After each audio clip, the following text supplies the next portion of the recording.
Hello everyone, welcome back. In this lesson, we're going to look at two more t-methods for comparing two population means. Now these are called the pair t-test and the pair t-interval.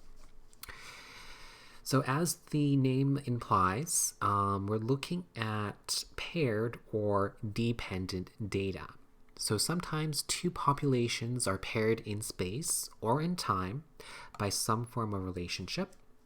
And a very common way for these types of data to occur is by comparing subjects before and after a treatment. Now, the two sample methods that we used thus far, so the two sample t-test or t-interval, or the pool t-test or t-interval, they required the two samples to be independent. Now, paired data are not independent, and we must decide whether the data are paired from understanding how they were collected. So we can look at the pairwise differences before and after the treatment, and we will treat these differences as if they were the data. And so we're going to ignore the original two measurements. So then we can use the one sample t-test since we only have one set of data to consider. And mechanically, the pair t-test is really just a one sample t-test, but for the mean of these pairwise differences. So we'll have a look at an example of what this looks like. So first, let's have a look at the assumptions and conditions that are required for the paired methods. So the first thing is that we have the paired data condition. So the data must be paired, and this is usually checked by how the data were collected. Now we have the independence assumption. However, if the data are paired, then the groups are not independent. So for this independence assumption, what we're looking at is the differences of the two groups that must be independent of one another. Okay, so the differences must be independent, and we can look for randomization as usual for checking independence. Now with paired data, randomness can arise in many different ways. So the pairs may be a random sample, or if we're performing an experiment, then the order of the two treatments can be randomly assigned, or the treatments can be randomly assigned to one member of each pair. Now we also have the normal population assumption, and so we have to assume that the population of differences, okay, so again we're looking at the differences, not the original two measurements, that has to be normal. So we don't check the individual groups. And to check for the normal population assumption, we look for the nearly normal condition. So we'll look at a histogram or a normal probability plot, again, of the differences. Okay, and again, the more pairs that we have, then the less the normality assumption matters. Okay, so let's have a look at the paired t-test. So when those assumptions and conditions are met, then we can test whether the mean of the paired differences is significantly different from d0, which is the hypothesized difference. So for the null hypothesis, the notation that we'll use will be mu sub d. Okay, so this is the mean of the differences, and this will be equal to some hypothesized difference, and almost always we will choose 0 for these differences. Okay, so we assume that there is no difference between the means of the two groups. And our test statistic is going to be a t-value. So we look at taking this value here. This is going to be the average of the differences, that is d bar. Okay, we subtract the hypothesized difference, and we divide it by the standard error of the differences. Okay, so again, d is the mean of the pairwise differences. The standard error of the pairwise differences is given as the standard deviation of the differences over the square root of n. Okay, so here SD is the standard deviation of the differences. N is going to be the number of pairs. Okay, and again, depending on the type of test we're performing, so either upper, lowered, or two-tailed test, we will calculate the p-value accordingly. Okay, so for an upper tail test, we're going to need the area in the upper tail to our test statistic. For a lower tail test, we want the left tail to our test statistic. And if it's a two-tail test, then we can double the area of one tail. So for example, the area in the right tail to give us the area of both tails. So let's have a look at an example. So here we have a random sample of 8 patients, and their blood pressure were measured before and after of treatment with a new drug in controlling blood pressure. Okay, so we want to see whether or not this new drug is effective for controlling blood pressure. So we're going to test the hypothesis that the mean of the patient's blood pressure is lower after taking the drug. And we're going to use a significance level of 5%. So here we have the blood pressures of the 8 patients before and after the drug. And just a note here, the variation from one patient to the other is much larger than the change from before and after treatment of the same patient. And so non-paired designs would not give us conclusive results. So what this is saying is that the variation of blood pressures between all of the different patients before and after the treatment is going to be a lot larger than if I were to look at the variation in the differences from the same patient. Okay, so using the 2-sample t-test or the pool t-test would not give us the same results or conclusive results necessarily as the paired t-test, since we're dealing with dependent data and not independent data. Okay, so the first thing we need to do for the paired t-test is define our pairwise differences. So here we have a choice. So we can look at the difference to be the blood pressures before minus after, or we can look at the difference after minus before. So here, to avoid a lot of negative signs, we're going to choose the difference, we'll call it D, to be the blood pressure before minus the blood pressure after. Okay, so what we do is we calculate the differences in the blood pressures before minus after. So for patient 1, we have 170 minus 161. That will give us positive 9. For patient 2, we have 156 minus 159. That is negative 3. And then for patient 3, we have positive 12, then positive 2, then positive 7, then positive 12, then negative 7, and positive 4. Okay, so here are the pairwise differences before minus after. All right, so now we're going to look at the assumptions and conditions for the paired t-test.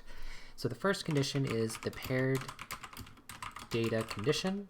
So we must have paired data for the test. And we have paired data since we are taking measurements before and after taking the drug from the same patients. Okay. Now for the independence assumption.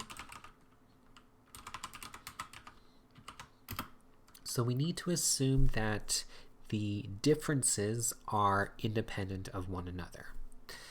And so what this means is that we assume that the differences in blood pressures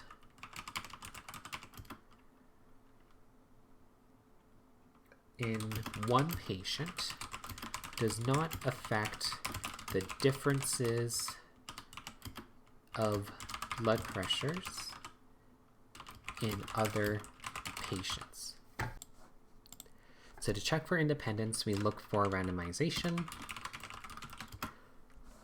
So here we're given a random sample of 8 patients, and so the randomization condition is met.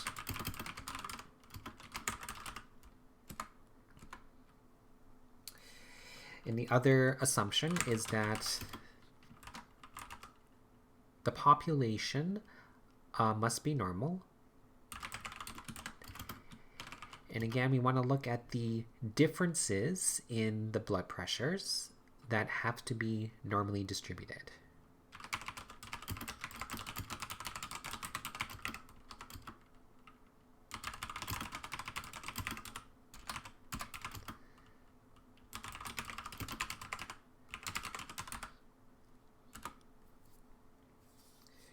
All right. So we check this assumption by looking at the nearly normal condition. So the differences in blood pressures should be nearly normal. Okay, because we're dealing with very small sample sizes, we should be looking at a histogram and ensuring that the distribution is not extremely skewed. All right, so now let's look at writing down our hypotheses for the test.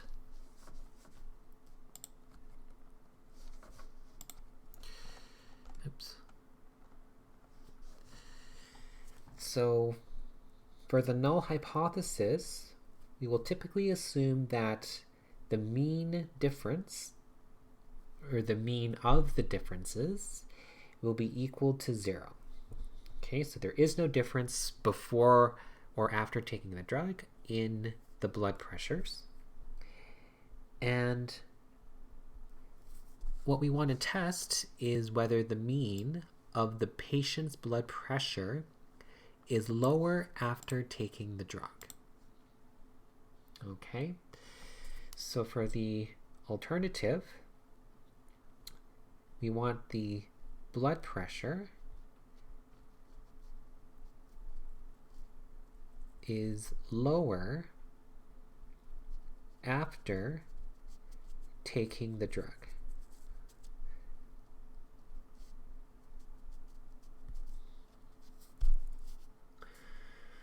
So now the alternative hypothesis will depend on how we defined our pairwise differences. Okay, so let's have a look at how we defined the pairwise difference. We took the blood pressures before minus after. So if we want to test whether the blood pressure is lower after taking the drug, then we should expect the difference B minus A to be a positive value. Okay, so the mean of the differences should be positive because we want to test that the blood pressure is lower after taking the drug. So A is going to be smaller than B. So the difference B minus A is going to be a positive value, which means that our alternative hypothesis is that the mean of the differences should be positive. Okay, that is because we defined our difference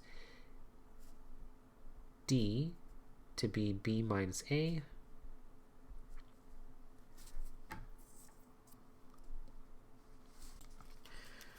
All right, so another thing that we need is to calculate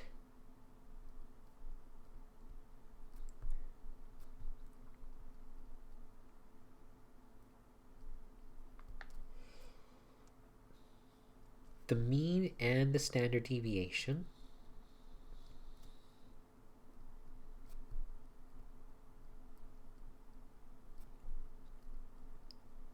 of the differences.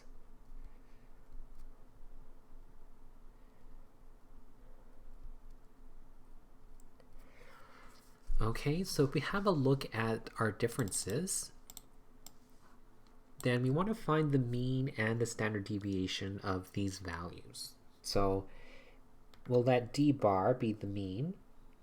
Okay, so if we take the average of all of those differences, we will end up with 4.5.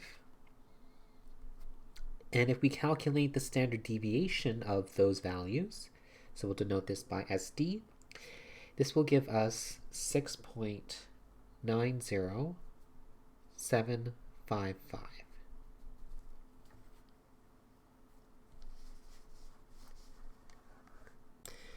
So now we can calculate our test statistic.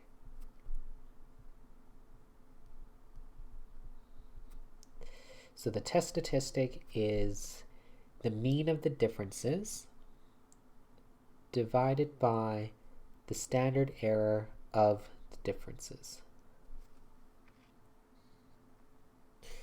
So what we need is to find the standard error of the mean, which is the standard deviation of the differences over the root of n, where n is the number of pairs. So here we have our standard deviation, which is 6.90755, and we divide this by the square root of 8. We have 8 different pairs, and our standard error is going to be 2.44219.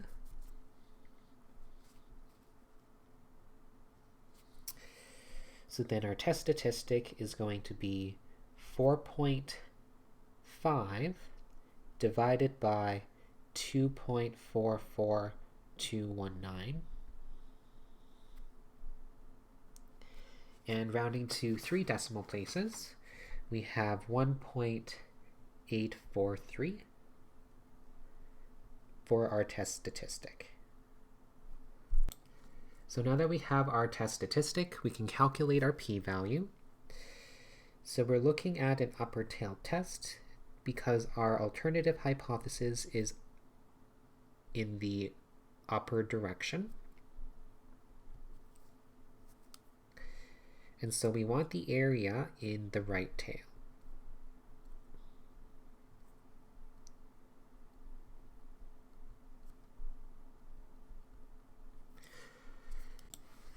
Okay, so now we also need to specify our degrees of freedom.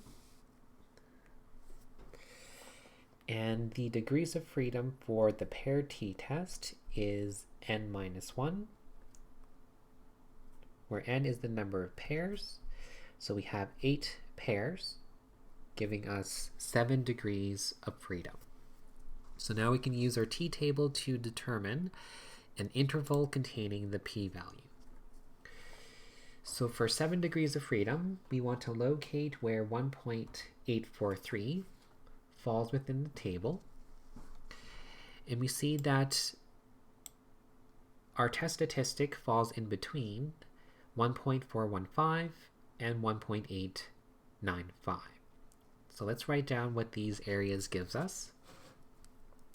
So we have that the area to the right of 1.415 is equal to 0.1, and the area to the right of 1.895 is 0.05. Okay, so this tells us that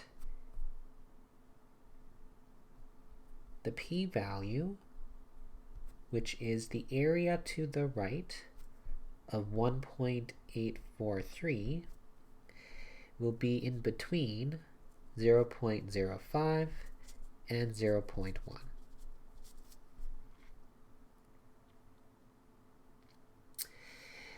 So now we can compare this to the significance level. We are testing at a 5% significance level, so alpha is 0.05. And we notice that our p-value is greater than alpha. Okay, so now since the p-value is greater than alpha,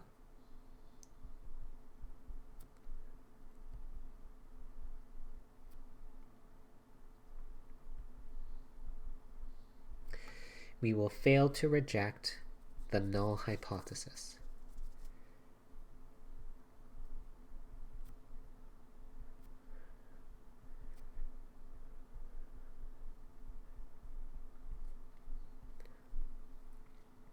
Okay, so this tells us that there is insufficient evidence to conclude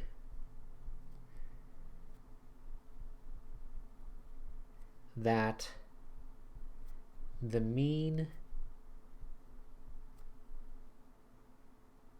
patient's blood pressure is lower after taking the drug.